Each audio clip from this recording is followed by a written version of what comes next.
दोस्तों, अगर आप यशस्वी जायसवाल को एक खतरनाक खिलाड़ी मानते हैं तो वीडियो को लाइक जरूर कीजिएगा। दोस्तों, चहल की फिरकी बनी कोलकाता के लिए सबसे बड़ी मुसीबत तो यशस्वी ने अपने बल्ले से मचाई इस कदर तबाही। दोनों खिलाड़ियों ने दर्ज कराया है इतिहास के पन्नों में सुनहरे अक्षरों में नाम। तो आखिर कैसे कोलकाता के ईडन गार्डन्स में दो भारतीयों ने घुटने पर झुकाया सितारों से सजा कोलकाता, क्या कुछ हुआ इस महामुकाबले में जिसे देखने वाले दांतों तले उंगलियां दबाने पर मजबूर हो गए। जायसवाल और चहल ने कैसे पहुंचाया राजस्थान को प्लेऑफ के बेहद करीब। इस महामुकाबले की पूरी हाईलाइट हम आपको दिखाएंगे, लेकिन उससे पहले आपको क्या लगता है कि यशस्वी जायसवाल और युजवेंद्र चहल में कौन है इस जीत का सबसे बड़ा हीरो? नीचे कमेंट करके जरूर बताइएगा। दोस्तों, करो या मरो के मुकाबले में कोलकाता के सामने अपने होम ग्राउंड पर राजस्थान के रजवाड़ों की चुनौती थी। ईडन गार्डन्स के मैदान पर आईपीएल 2023 के सबसे रोमांचक मुकाबलों के लिए पूरा स्टेडियम खचाखच भरा हुआ था। प्लेऑफ में दोनों टीमें किसी भी कीमत पर अपनी जगह पक्की करने के लिए किसी भी हद तक जाने के लिए तैयार थी। इस महामुकाबले में जब सिक्का उछला तो गिरा राजस्थान के कप्तान संजू सैमसन के पक्ष में और उन्होंने मेजबान कोलकाता को पहले बल्लेबाजी करने का न्योता दिया। दोस्तों, अपनी टीम को तूफानी शुरुआत दिलाने के इरादे से जैसन रॉय के साथ रहमतुल्लाह गुरबाज की जोड़ी मैदान में उतरी थी।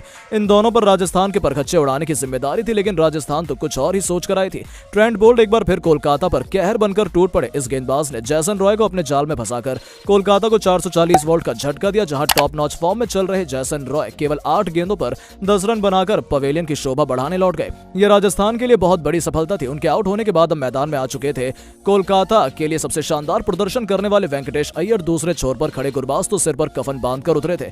उन्होंने लगातार 2 गेंदों पर 2 तूफानी छक्के जड़कर अपने तेवर दिखाने शुरू कर दिए थे। ऐसा लगा था कि ये दोनों राजस्थान की हालत खराब कर देंगे, लेकिन तभी होता एक नया चमत्कार। ट्रेंट बोल्ट की आंधी में कोलकाता तो ताश के पत्तों की तरह बिखरने लगी। आपको बता दें, ईंट का जवाब पत्थर से देते हुए ट्रेंट बोल्ट ने गुरबाज को भी अपने जाल में फंसाकर अपनी टीम को दूसरी सफलता दिला दी थी। शानदार फॉर्म में लग रहा ये बल्लेबाज भी 12 गेंदों पर केवल 18 रनों की पारी खेलकर वापस लौट गया। एक बार फिर मैदान पर अब 2 भारतीय बल्लेबाजों पर कोलकाता की नैया पार लगाने की जिम्मेदारी आ चुकी थी। कप्तान नीतीश के साथ वेंकटेश अय्यर मैदान में मौजूद थे।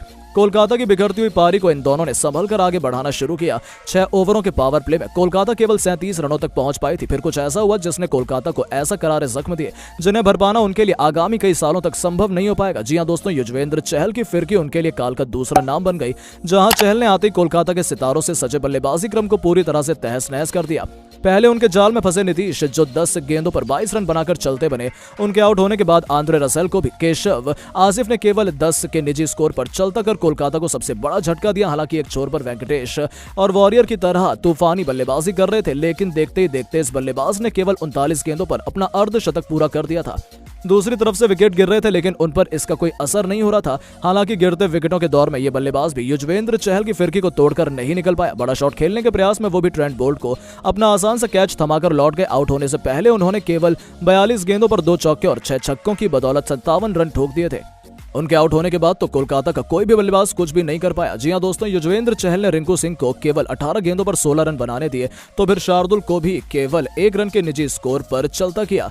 कोलकाता की पारी जहां 200 रन बनाने का सपना देख रही थी, वो केवल 149 रनों पर सिमट गई। राजस्थान के लिए सबसे अधिक 4 विकेट चहल ने लिए, तो वहीं बोल्ट को 2 सफलताएं हासिल हुई। उनके अलावा संदीप और आसिफ को 1-1 विकेट मिला। दोस्तों, इतने छोटे से लक्ष्य का पीछा कर अपनी टीम को प्लेऑफ के कदम और करीब ले जाने के लिए बेहतर के साथ यशस्वी की जोड़ी मैदान में उतरी थी और पहले ओवर में यशस्वी ने उन्हें खून के आंसू रुला दिए। गेंदबाजी करने आए कप्तान नीतीश के परखच्चे उड़ाते हुए यशस्वी ने 2 खौफनाक छक्कों और 3 खतरनाक चौकों की बदौलत पहले ही ओवर में 26 रन बटोरकर अपनी टीम की जीत की इबादत लिखनी शुरू कर दी थी।